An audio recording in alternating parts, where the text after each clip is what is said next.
Well, last night it was such a privilege. I got to speak with some of my old carpenter buddies, and one of my buddy Dave Russell and Chencho. I used to call him Pikachu, and he was messed up when he called me. But just this little rant's gonna be about you got to treat people how you want to be treated, and there's this guy Chencho. I changed his nickname. I made him a nickname when I was a carpenter. I called him Pikachu. I don't even know why.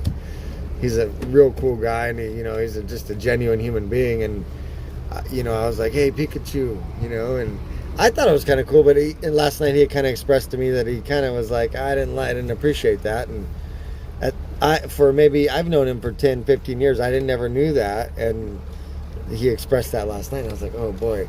I wanted to apologize at the time, but you can't feed into people's feelings like that. So when he's not sober, when he's not drunk, I'll hit him up and say, hey bro, I'm sorry about that. I didn't mean to offend you, and I expect you not to treat any apprentices that way, and when I was hardcore into the union stuff, I went to a leadership program in Las Vegas, and I ended up speaking in front of maybe 500 carpenters, and my topic was how to treat apprentices. And I went on about you need to treat them equal. You need not to make fun of them because they're starting out. You don't need to make jokes about board stretchers, and you don't need to make jokes about sending them all over the job site, making them look for some water level, bubble water, all these little jokes, these inside jokes that we have as carpenters. But I said, you guys need to knock that shit off.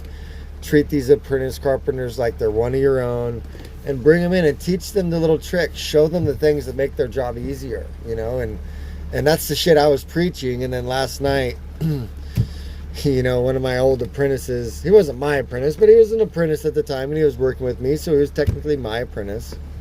And he expressed to me that I kind of made some comments to him that, he didn't appreciate. And in my eyes, I didn't see nothing of it, but people do. People, you really got to watch your P's and Q's with people and make sure you respect them, because this guy's a great guy, and I've always felt like, man, that guy didn't really like me. Well, now come to find out, I was a dick to him when he was an apprentice. So, if anybody's watching this and they're a carpenter and they're teaching other people how to build, just really, really, really make sure to watch what you do, and don't make nicknames about them and things like that, because you never know. And it was crazy because the topic came up. These guys seen me sleeping on the job site in my car when I was homeless, and they developed some sort of respect for me about that. But also at the same time, they're like, this guy fucking deserves to sleep on his car because he's a